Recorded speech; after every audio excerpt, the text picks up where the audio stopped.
Om Shuklam Bharadharam Vishnum Shashivarnam Chaturbhujam Prasannavadanam Dhayet Sarvvighnopanchayee Brahma Gurur Vishnur Gurur Devo Maheshwara Guru Sakshat Parabrahma Tasmai Shri Namah. So the next set of what we are studying is the context of the Gita. Most of us do know the Mahabharata, we know most of the story, but there are some questions we can always think about. If Dhritarashtra was the elder of the two, Dhritarashtra and Pandu Raja, he didn't get to be the king because he was blind, and they gave it to Pandu. But then when it comes to the next generation, there is this question about if Dhritarashtra, so Duryodhana and Yudhishthira are of the same age, why couldn't Duryodhana become king? Is it not dharma for him to actually ask for it?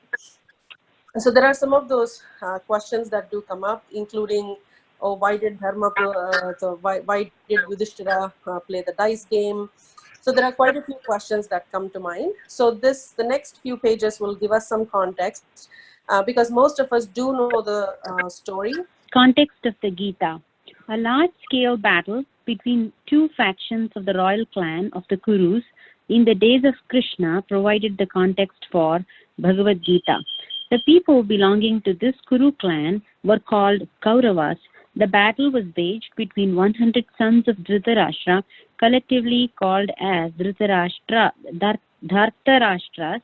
and the 5 sons of Pandu called Pandavas. The entire Mahabharata, in which the Gita is placed, is a piece of literature, drama. Thus, the author, Vyasa, had the freedom to use his imagination creatively. He did this by weaving the whole tapestry of this huge epic around a few historical events and characters. Kauravas. When Dhritarashtra and Pandu, the sons of Vichitravirya, came of age, Bhishma had to install one of them as the king to rule the Kauravas. Although Dhritarashtra was older than Pandu, he was not eligible to rule because he was blind. According to the Dharma Shastra, which states exactly who can and who cannot rule, ruling a kingdom being a very responsible and difficult job, a king should have all his faculties intact. Pandu therefore became a ruler. Pandu was a great man and he ruled well. He respected his older brother Dhritarashtra and gave him the full status of a king, even though he could not actually rule. Pandu went on a Digvijaya, going in all the directions and conquering the rulers of various kingdoms and bringing them under one's subjugation, and brought in wealth and prosperity to the kingdom. He also extended the frontiers of his kingdom.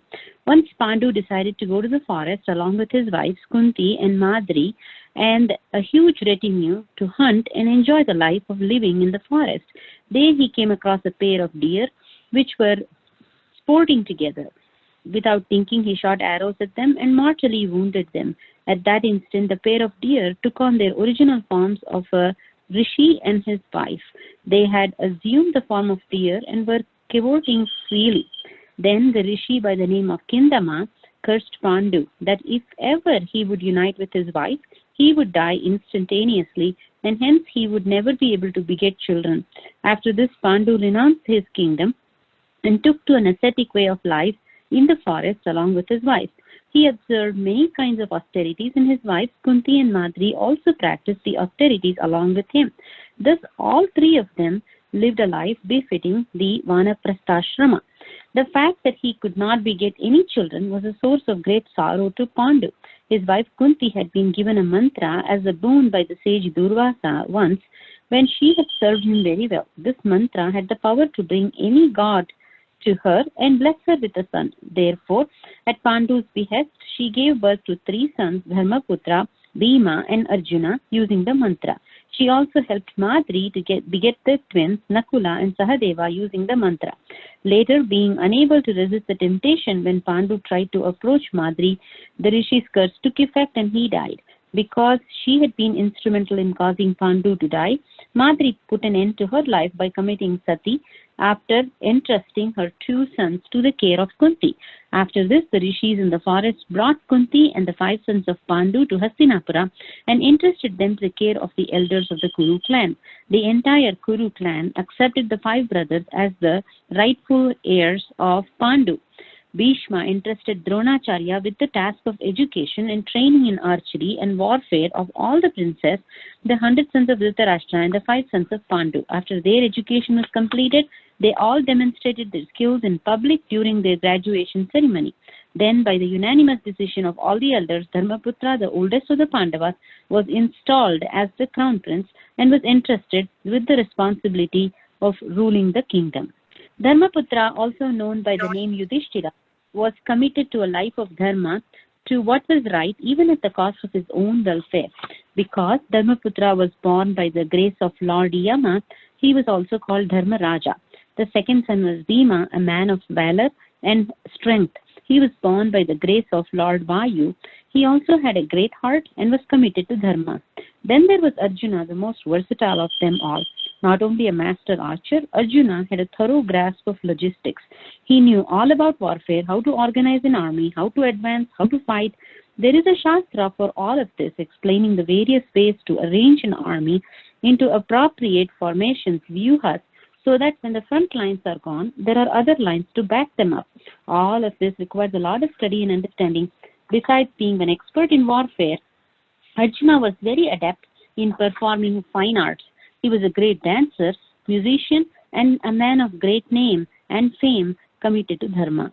Nakula, a younger brother to these 3, was also an archer. Sahadeva, the youngest, was considered to be a wise man, a jnani, and a great astrologer. Nakula and Sahadeva were twins born to Madri by the grace of the twin gods Ashwini Kumaras, the celestial physicians. When it became obvious that war with Duryodhana was inevitable, Dharmaputra asked Sahadeva when the Pandavas should begin the war against their cousin Duryodhana so as to win. Sahadeva gave his brother a certain time. Duryodhana, having the same respect for Sahadeva and his integrity, also asked for an appropriate time to begin the war against the Pandavas. Sahadeva naturally gave Duryodhana a time meant to make the war go in his favor. This one episode alone in the Mahabharata presents Sahadeva as an extraordinary person with all the additional qualifications of a prince, such as skill in archery and warfare. However, thanks to Lord Krishna's grace, Duryodhana could not start the war on time. Together, Dharmaputra and his 4 younger brothers, committed to the law of dharma, ruled the kingdom very well, and all the citizens were very happy. One and all showered praise and accolades on the Pandavas.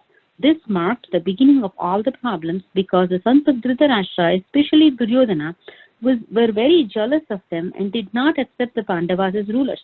They did whatever they could to see the Pandavas were always in trouble, even though as princesses, Dhartarashtra, son of Dhritarashtra, were treated very well by the ruling Pandavas.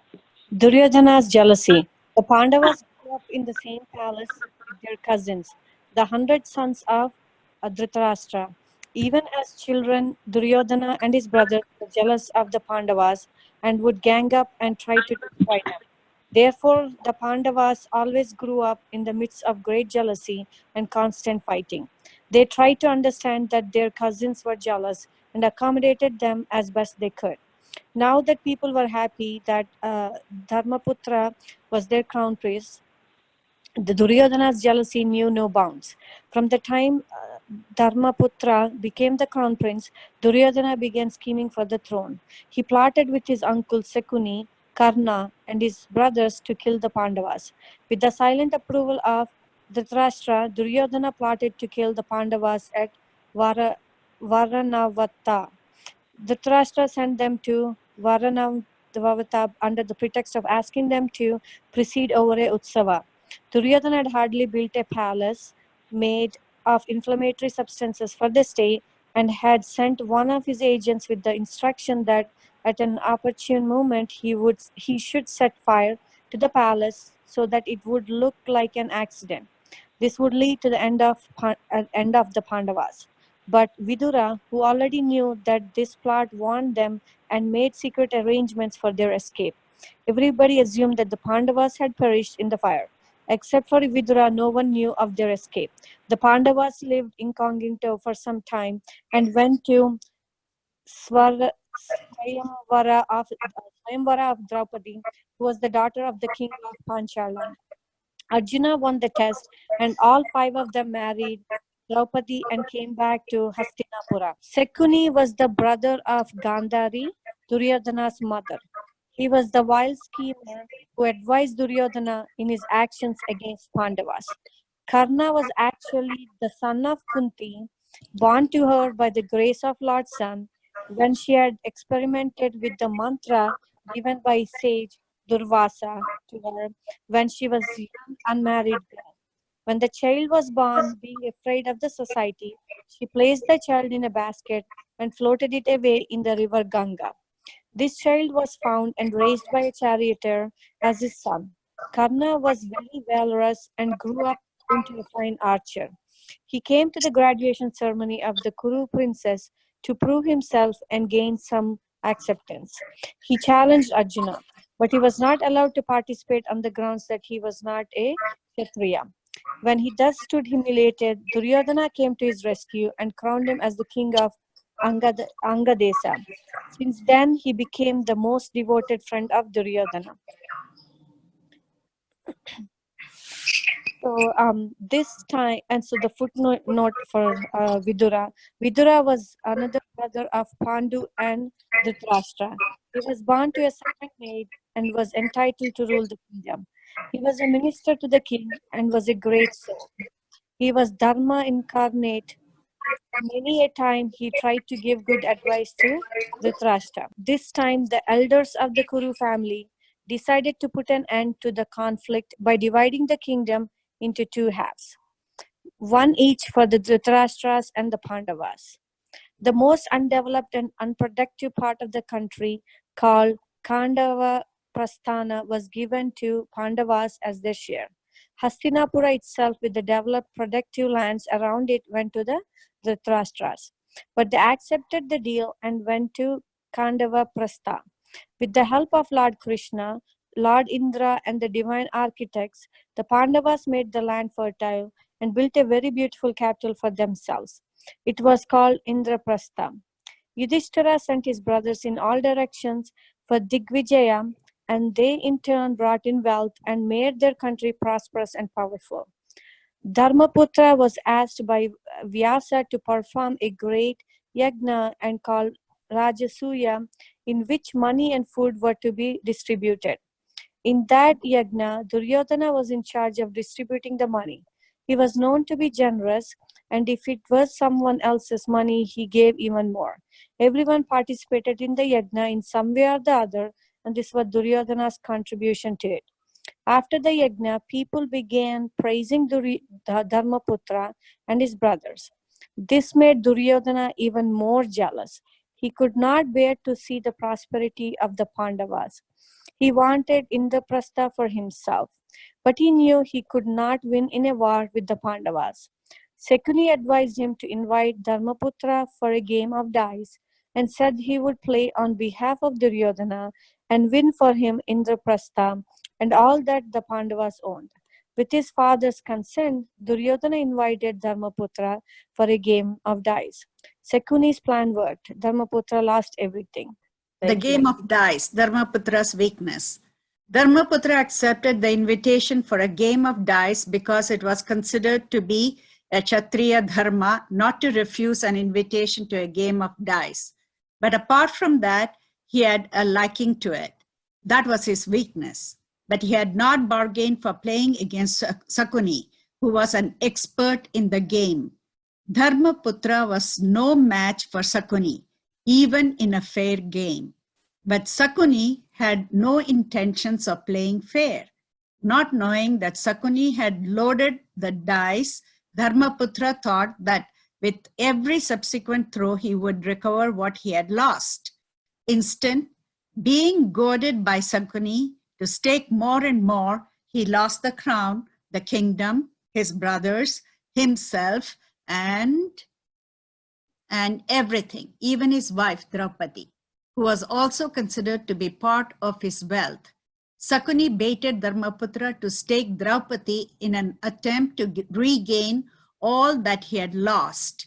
A gambler's thinking being what it is, Dharmaputra thought that this at last would work, and in that stake he lost her too.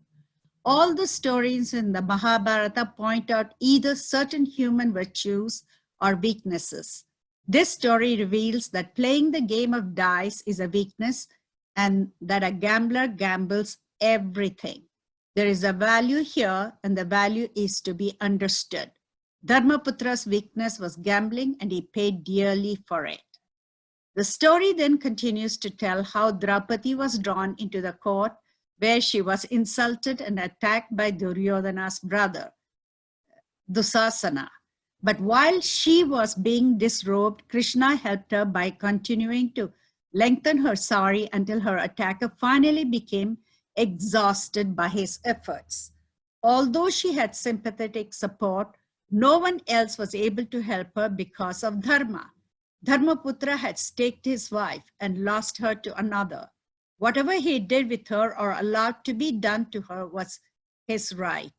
Because of this, their commitment to Dharma, the furious Pandavas had to remain helpless witnesses, controlling themselves from doing anything to stop Dusasana's malicious act. Krishna's grace was Draupadi's only support, which saved her from further humiliation. The exile of the Pandavas. The Pandavas felt humiliated. The other 4 brothers were bound by love and honor to Dharmaputra. That prevented them from killing Duryodhana and others then and there. So they stood there with suppressed anger and frustration, and Draupadi appealed to the elders in the assembly for justice. Many signs of ill omens appeared at that time. Then Bhima declared that he would kill Duryodhana and Dushasana in war later. Arjuna declared that he would kill Karna. Sahadeva vowed to kill Shakuni. Nakula in turn vowed to kill Shakuni's son. These declarations were terrible and frightening. At this, Dhritarashtra lost his nerve and promised Draupadi he would offer everything back to the Pandavas, and they should forgive and forget and go back to Indraprastha. Then Bhishma, Drona, and other respected elders too told Duryodhana that what had happened was wrong and that Dharmaputra should continue to rule the kingdom. But Duryodhana would not budge an inch, and then everyone agreed to play one more game with the condition that if the Pandavas won, they would get their kingdom back, and if they lost, they would go to the forest for 12 years, during which time Duryodhana would rule the kingdom. When they returned, however, the kingdom was to be given back to the Pandavas. Duryodhana agreed to this condition with one amendment. That is, for 1 additional year, the Pandavas should live somewhere incognito without being recognized by anyone. If any one of them was discovered, they would all have to serve another period of 12 years in the forest, plus 1 more year living incognito, Ajñātavasa. In this way, Duryodhana was certain that he could send the Pandavas back into exile for 13 more years because he had so many spies moving about the kingdom. At least one of the Pandavas would surely be recognized, he thought. Thus, the Pandavas lived for 12 years in the forest and 1 more year incognito in the kingdom of Virata. Each of them became employed in the king's palace, Dharmaputra as a companion to the king, Bhima as a special cook, Arjuna as the teacher of dance and music to the women. Arjuna had been cursed by the celestial damsel Urushi that he should lose his masculinity. Lord Indra had modified that curse to take effect for a period of 1 year whenever he chose. Thus Arjuna opted for it to take effect for this period of Ajñātavasa.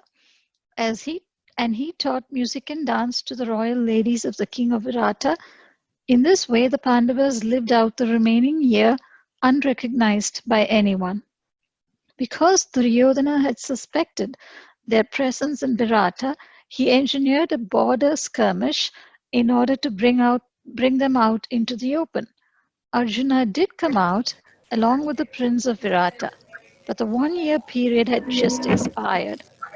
Bhishma was the one who told Duryodhana that according to the lunar calendar, the period was indeed over. All that came out of Duryodhana's scheme, therefore, was that Arjuna gave him and his people, Karna and the others, a good scare. It was a great day for Arjuna, one he had been long awaiting. Pandavas returned. Pandavas came back to claim the kingdom, but Duryodhana refused to return it to them. No amount of pleading could convince him to alter his stand. Bhishma, along with other highly respected people, advised Duryodhana to return the kingdom, but he refused. Duryodhana had enjoyed absolute power for 13 years. Power corrupts and absolute power corrupts absolutely. Duryodhana was now so corrupt that he would not give the Pandavas even so much as a square inch of kingdom. The Pandavas, for their part, were willing to accept anything because they wanted to avoid war. Therefore, they turned to Krishna for help. Bhishma, in spite of his vow to avenge Draupadi by destroying his cousin, pleaded with Krishna to somehow avoid the war. They all told Krishna, "It will be the end of the entire family. We do not want this. We are ready to take anything, but let dharma prevail. Otherwise, it is adharma, it is not proper. We are supposed to protect dharma. Now we have to fight, and we do not want to fight. Please make it possible for us to avoid the war." But even Krishna's eloquence, pleading power, and negotiating acumen were of no avail. Duryodhana was too hard a nut to crack. His attitude towards his cousins was based on the fact that they were princes, members of the ruling class. They had valor and very well armed with weapons. "Let them fight," he said, "and take the kingdom as they should. I am not going to give it back to them. I have declared war. If they want the kingdom, they should meet me in the battlefield of Kurukshetra. Otherwise, let them go back to the forest. I will not disturb them there." In his role as a mediator, Krishna then asked Duryodhana for some kind of compromise. He said, "Give them one state with 5 districts.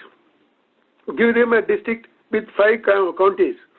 And give them a country with 5 villages. Give them a village with 5 houses. Give them a house with 5 rooms." Duryodhana refused to give even one needle point of land to the Pandavas. The issue, therefore, was no longer the kingdom, but a matter of dharma, a question of right and wrong. The Pandavas were lawful rulers, even though Duryodhana ruled the kingdom de facto. The Pandavas were also were the rightful rulers in exile, and Duryodhana was a usurper who continued to occupy the throne. To allow the usurper to rule the kingdom is to allow injustice, adharma, to go unchecked. If the king himself is following adharma, what will happen to the kingdom? Just as a fence put around the growing crop to keep out the stray animals should not creep into the field and destroy the crop, so too a ruler should not destroy other dharma. Rulers, kings are all like protectors. If they begin to follow the adharma, the kingdom will not be fit to live in. It is a duty of the ruler, the Pandava. It is a duty of the ruler. The Pandavas to protect dharma, law and order, and Duryodhana had gone against it in every way. Dharma and justice had to be reinstated. Therefore, the Pandavas could not avoid this war, even though they had explored all possible avenues for avoiding the war. Because Duryodhana would not return the kingdom, Lord Krishna had no option but to hand over the challenging blows to Dharmaputra, saying that, "I am sorry, I could not get even a square inch of your land from Duryodhana. I tried everything. This situation is impossible. Here are the blows.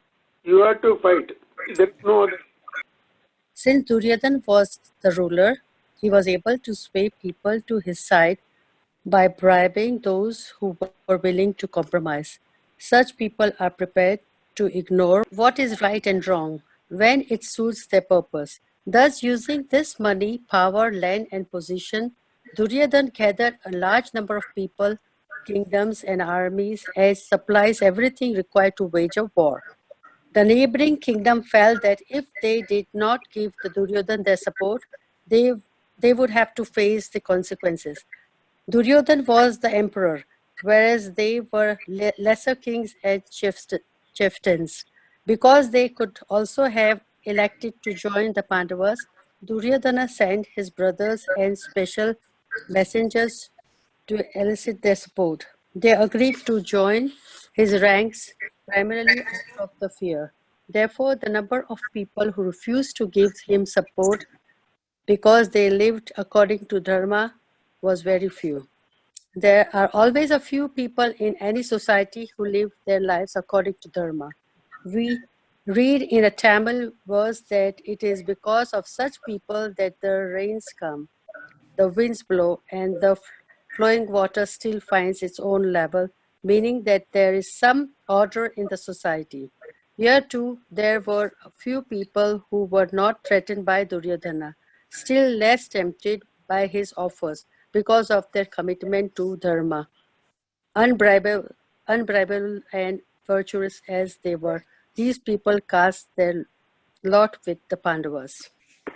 Dharma of war. War was declared openly. No stealth was involved because in those days even war was controlled by Dharma. There was no such thing as preemptive strike, where while one side was preparing for war, the other side went in and took them by surprise. Nor could a man without a weapon be struck.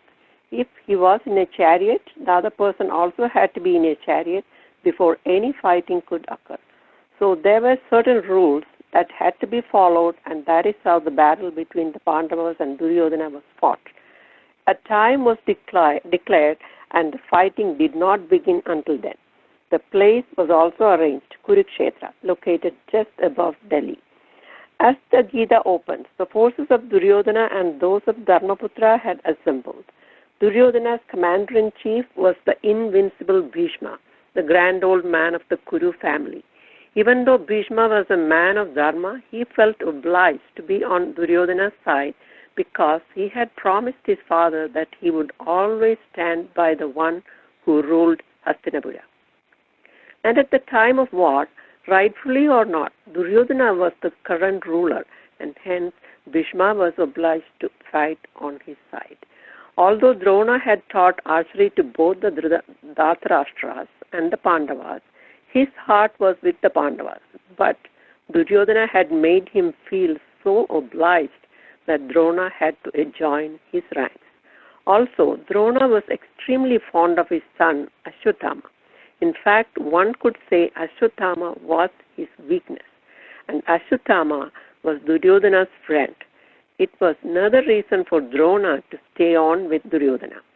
Kripacharya was also obliged to stay with Duryodhana. Karna, of course, was Duryodhana's friend and very loyal to him. Because of his exceptional expertise in archery, Karna was Duryodhana's answer to Arjuna. He had been recognized as a great archer early on, and Duryodhana had deliberately cultivated him and given him a small kingdom. This gesture was enough to commit Karna to Duryodhana forever. So everyone who was in some way obliged to Duryodhana had come to the battlefield to fight for his cause. They were all very well equipped with weaponry, skills, and thorough knowledge of warfare. Just as armies now have tanks, there were chariots, cavalries, regiments with camels as the mount, regiments with elephants as the mount, and infantry. With all this support, Duryodhana was ready. The Pandavas were also ready, and the war was about to begin. All eyes were upon Arjuna because he was the one everyone wanted to see in action. Even the gods wanted to see him, and the balconies were full. To add to the color, Krishna was sitting right in front of Arjuna as his charioteer. Krishna was the added attraction. Arjuna was already the apple of everyone's eye. But add to that, Krishna was also there. Therefore, all eyes were upon Arjuna, whose chariot was driven by none other than Krishna, the Lord himself. An account to settle. So this was the situation as Gita was about to begin. Arjuna had a long account to settle with his cousins. From childhood onwards, there were so many occasions when he would have got even with Duryodhana, but his mother would not allow it, nor would his elder brother. The incident involving Draupadi was the final insult. He therefore wanted to teach all Dhartarashtra's a lesson. All the weapons he had been stockpiling for this day were going to have a chance to express themselves. These were not simple arrows.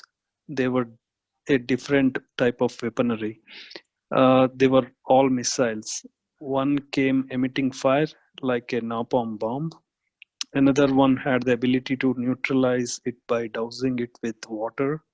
With such missiles, what a fight it would be.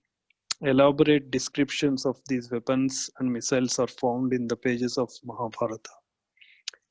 Arjuna's magnificent weapons had been stockpiled in anticipation of an appropriate occasion in which they could be used.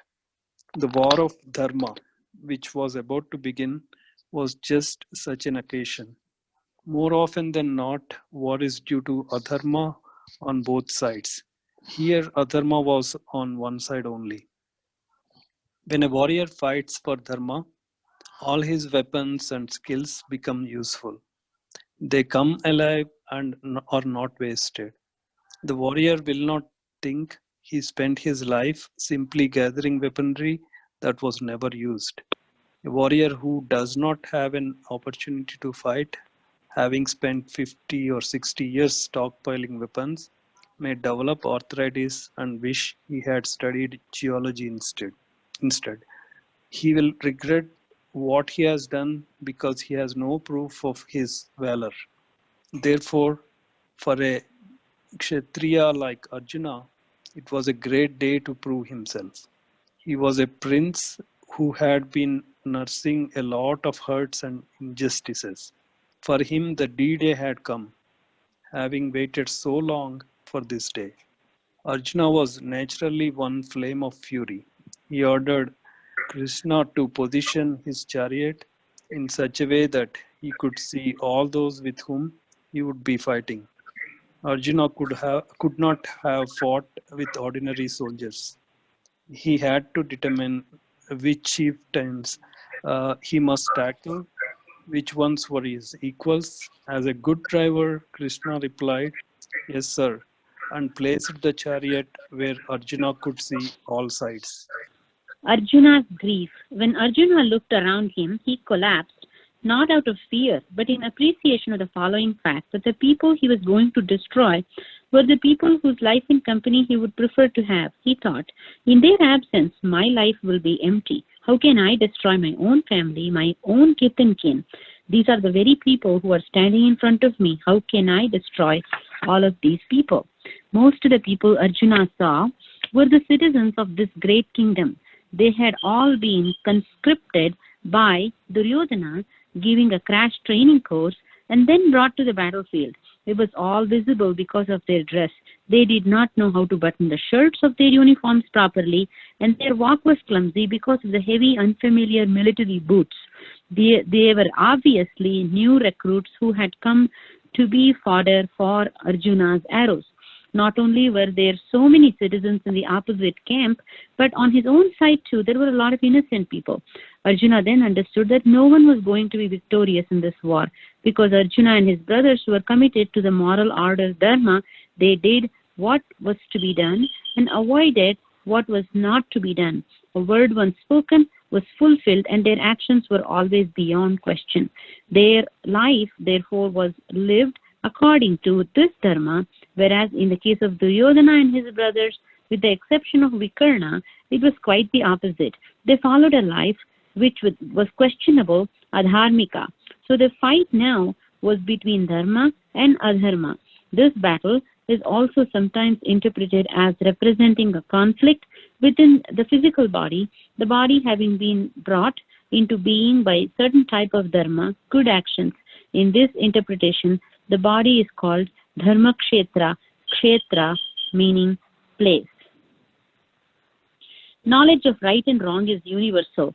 If the physical body is considered a dharma kshetra, then Kurukshetra is your own mind in which there are conflicts between dharma and adharma, what is to be done and what is not to be done, what is proper and what is not proper. These things you already know, of course, because you have certain innate sense about them. No one can plead ignorance of what is right or wrong. This knowledge is universal. What do we mean by universal knowledge? All monkeys, for example, born to live on treetops, need to know something about the law of gravity, and they do. If you were to observe the mother monkey, you would see that she has no concern about whether there is a baby holding on to her as she jumps from tree to tree. The baby monkey, however, holds on to its mother's bosom for its dear life. It is definitely afraid of falling, whereas the mother is not.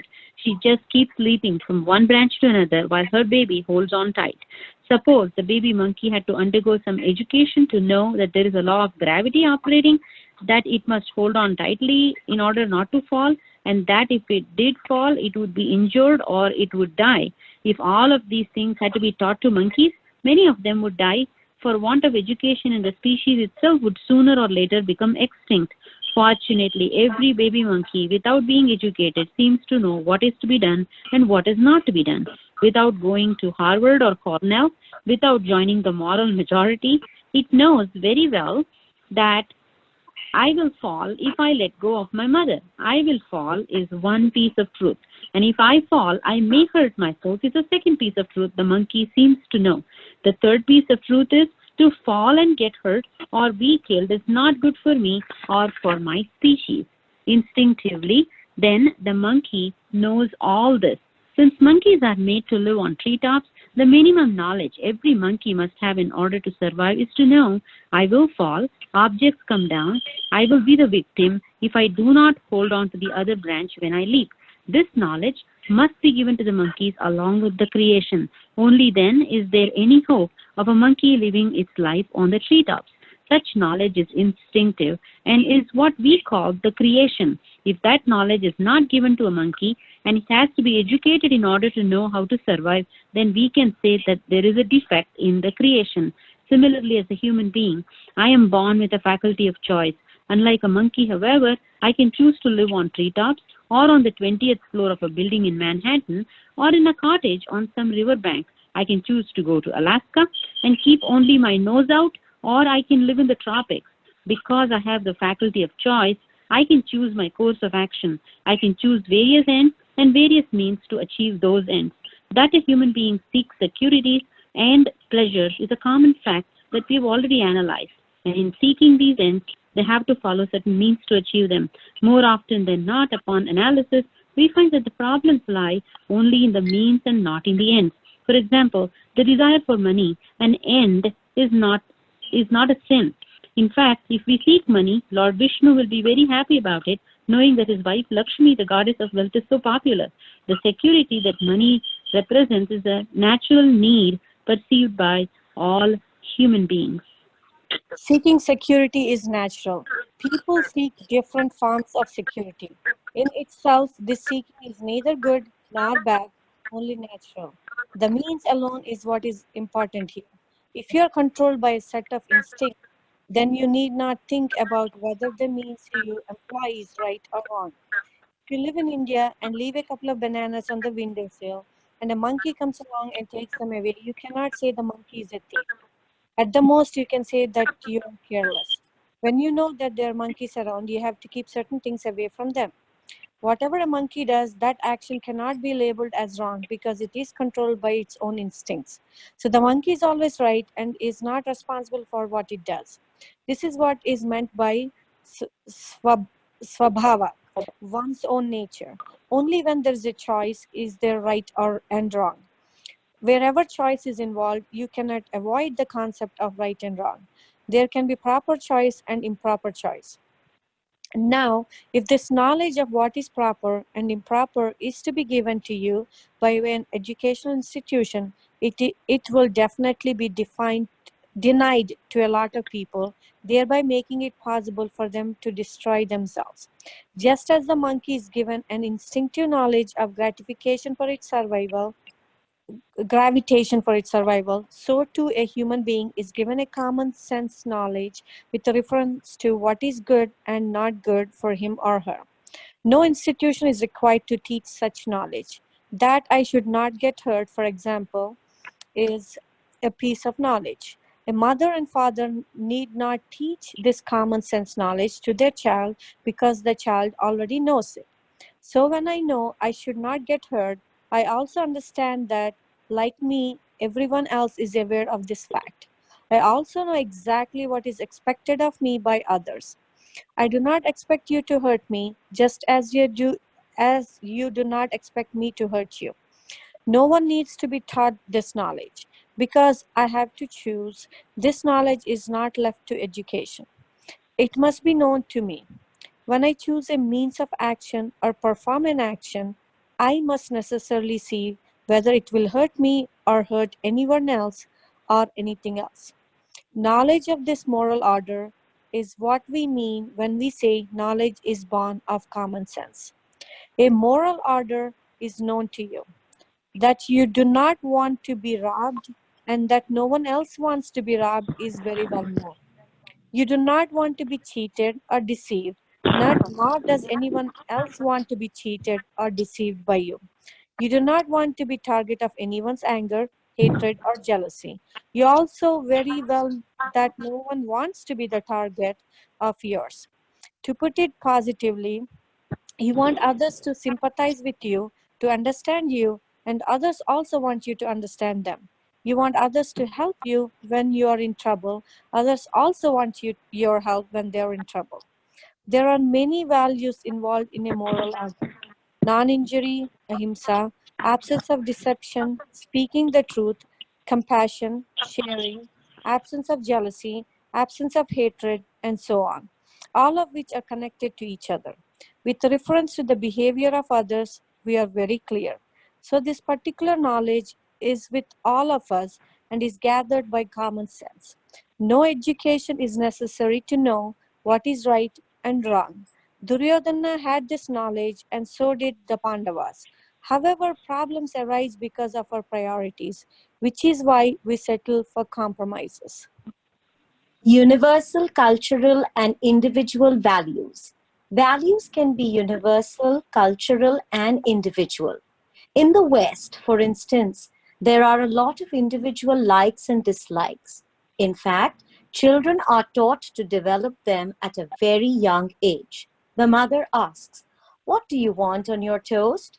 Do you want honey or brown sugar?" From childhood on, you are asked, "What do you want? This or that?" In this way, you have been taught to exercise your faculty of choice.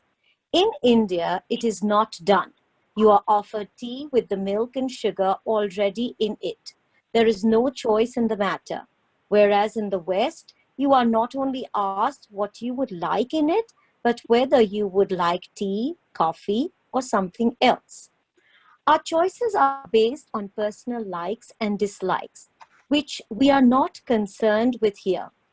We are concerned with the fact that there is a common structure, a universal structure, wherein no one wants to be robbed, for example.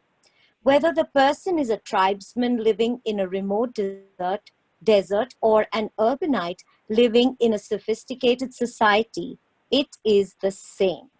A person may be walking along in a street in Delhi, and a person may be walking in a forest, but both of them do not want to get hurt or robbed. No one says, because New York City is such a wonderful city, I want to get mugged here. No one wants to get mugged anywhere. Therefore, there is a structure that we all commonly sense, a structure which is already there. This universal structure that is already there is a moral structure. It comes up in the Gita itself later on, and I will talk about it more then. The word dharma refers to this structure, this order, which includes the ecological order. This dharma is known to me, to you, and everybody else. Money, power, name, and influence are not universal values. You may seek money as a form of security and be prepared to destroy your name for it. There will also be another person who is ready to give up his or her money for the sake of power, name, or influence. Although name, influence, money, and power are generally sought after, they are not universal. Values are not absolute. Sympathy, love, and compassion, on the other hand, are universal values, which does not mean that they are absolute. Values are never absolute. They are always relative, even though they may be universal.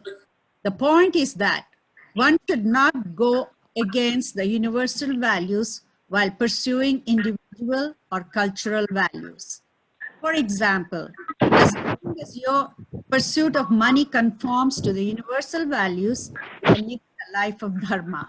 Whereas if your pursuit, whether for money, power, or pleasure, comes into conflict with the universal values, then there is adharma. The Pandavas also sought money, power, and pleasure, and they tried to conform to the dharma at the same time. Duryodhana, on the other hand, represents a life of adharma, wherein power becomes so important that its pursuit comes into conflict with the order dharma. For such people, however, this is not a problem because they do not think of it in these terms.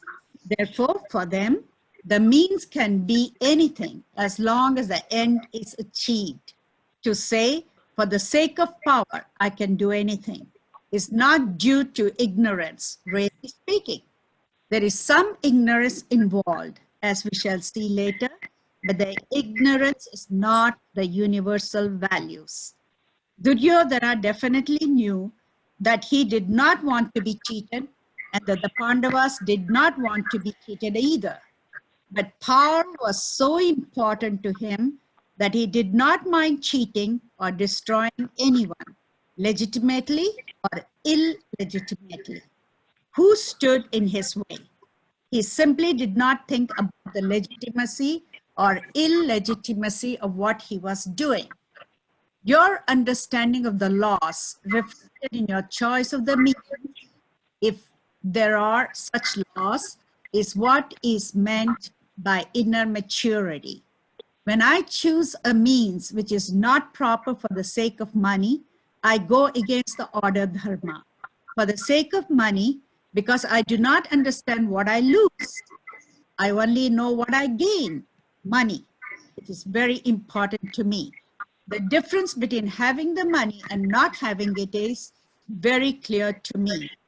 One person may tell a lie for the sake of $5,000, while another person may tell a lie for $100,000 or for any amount in between, but not for $5,000.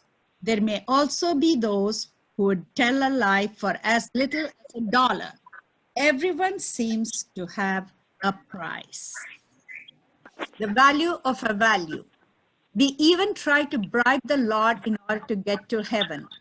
We are always ready to compromise if we can get something that is valuable enough to us.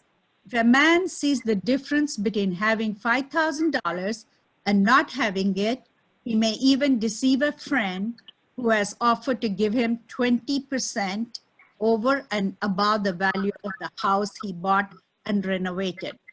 All he has to do is to jack the price up by the amount of money that is so important to him. This man knows that the money can take him to Hawaii. It'll definitely give him a good vacation somewhere. Thus, to have this $5,000 will definitely make a difference in his life. Therefore, he is ready to compromise. Suppose you tell someone, You should not tell a lie. And the person being very pragmatic questions you, what do I lose if I tell a lie? What will you say? Or if your child asks, Dad, if I can get some money so that we can have some more things, why should I not tell a lie? Generally, you will say that telling a lie is wrong. The general message the child gains is that what is wrong is what I should not do. But this does not explain anything. Therefore, the child will come back asking, why is it wrong? Well, because it is not right, you say. Why is it not right? Everybody else does it, the child argues. And those who lie get money. I don't get it because I don't tell a lie. But if I tell a lie, I will get it. Why should I not tell a lie then? A father who is a little more intelligent will say, see, my child, you will be detected. Now the whole question becomes, is it all right to tell a lie if I do not get caught? Someone might say, so what? Even if I get caught, so what? You will lose your credibility. The person is told. But if the person does not care about his or her credibility or anything else, then where is the problem? You will not be eligible for a credit card. Be your response, to which the person replies, that's why I steal them. That way I get 5 cards at the same time. This line of argument is of course foolish and should not be pursued. What one should appreciate is this. If there is a universal value and I go against that value, I must lose something. But my focus is on the gain that results from such an action. Perhaps I gain money, which makes a difference to me because I see the value of it. But what do I lose? Since I do not care for credibility, I do not see that I lose anything. Om Sarve Bhavantu Sukhilah, Sarve Santu Niramayah, Sarve Bhadrani Pashyantu, Ma Kashyaptu Prabhavade. Om Shanti Shanti Shanti. Hari Om Sri Guru Namaha. Hari Om. Loka Samasta Sukhino Bhavantu. सर्वं श्रीमन्नारायण चरणारविन्दार्पणमस्तु।